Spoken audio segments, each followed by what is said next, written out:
Maradjunk a művészetnél, de menjünk a festészet irányába. Azt gondolom, hogy gyerekkorunkban mindannyian rajzolunk, mindannyian festünk, hát mennyi zsírkrétát koptatunk el, azért nem? És mind hiába. És ebből annyi marad, hogy olyan 20 éves korunkban kihúzzuk a spejzet 2 rétegben szépen fehérre. Igen, mert maximum erre vagyunk képesek, de szerencsére vannak köztünk olyanok, akik nem. Nagy Boglárka is ugyanígy kezdte valószínűleg, mint mi, hogy ő is rajzol, 11 éves kora óta érdekli a festészet, de sokkal-sokkal magasabb szintre jutott, és mára már több 100 festményt készített, és mindegyik fantasztikus.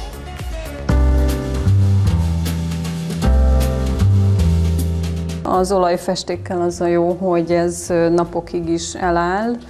Néha megcsinálom azt, hogy van itt egy ilyen palettakésem, és akkor ezzel így föl tudom szedni, ráteszem egy kisebb palettát, és ha a hűtőbe beteszem, akkor még sokkal tovább eláll. Úgy tűnik, hogy Nagy Boglárka hűtőjében ételek helyett festékek sorakoznak, de ez egy festőművésztől nem is meglepő. A festészet az idők kezdete óta fontos szerepet tölt be az emberek életében. A görögöknél, az ókori rómaiaknál és a középkorban többnyire vallásos témákra terjedt ki, majd az idő múlásával számtalan stílus és irányzat jelent meg. Boglárka az úgynevezett figuratív, realista ábrázolást érzi legközelebb magához. Én nagyon szeretek tanulni, és nagyon élvezem azt, amikor napról napra jobbá válok, és ez pont egy olyan műfaj, ahol ez jól lemérhető, ez a fejlődés, ez a haladás. Látványban is ez látszik, hogy milyen kvalitásúak mondjuk az ecsetvonások, a ceruza vonalak, amivel rajzolok, vagy pedig az, hogy egyre rövidül az idő, ami szükséges ahhoz, hogy formába tudjam önteni azt, amit szeretnék. Az, hogy egy-egy alkotás mennyi ideig készül, a számtalan tényező befolyásolja.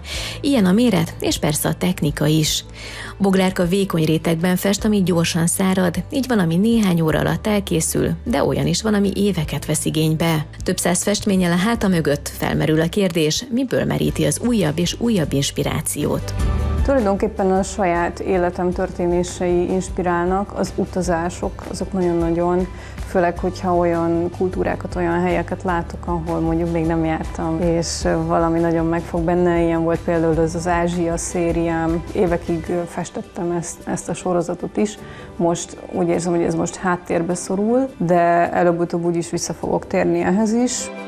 Olajfestmény, tempera, akvarell vagy tűzzománc, ez csak néhány azok közül a festékek közül, amivel készülhetnek az egyedi műalkotások. Boglárka most azt is megmutatta, hogyan kezd neki a káprázatos olajfestményekhez. Amikor elkezdek egy munkát, akkor ugye az olajfestékhez többféle oldószert lehet használni. Ez egy szaktalan terpentin, azért veszem mindig a szaktalan verziót, mert különben nagyon durva fejfájást okoz, és nem kell belőle sokat használni, mert nagyon tömény.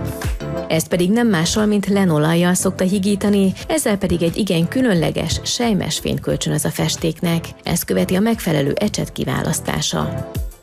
A puha sörtéjű, szintetikus vagy mókus szőrecsetekkel nagyon szépen össze lehet simogatni a különböző faktúrákat, és akkor vannak ezek a durvább sörtéjű, ezek általában sertés, sörte, ezekkel körülbelül rajzolni lehet, annyira éles, kemény vonásokat lehet a vászonra csinálni. A sikeres festőművész még egy másik trükköt is elárult. Ez az egyik kedvenc festő kellékem vagy eszközöm.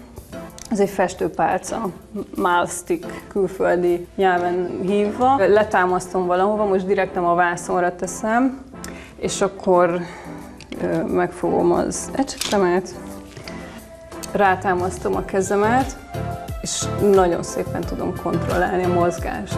Mindehez azonban elengedhetetlen, hogy áramoljanak az alkotói energiák, ezért pedig amikor csak teheti, próbál a szabadban vagy vízparton lenni. Hamarosan éppen a Balatonon fog ihletet meríteni egy alkotói elvonulás során, ahol nem csak ő inspirálódik, hanem másokkal is megosztja a festészet élményét.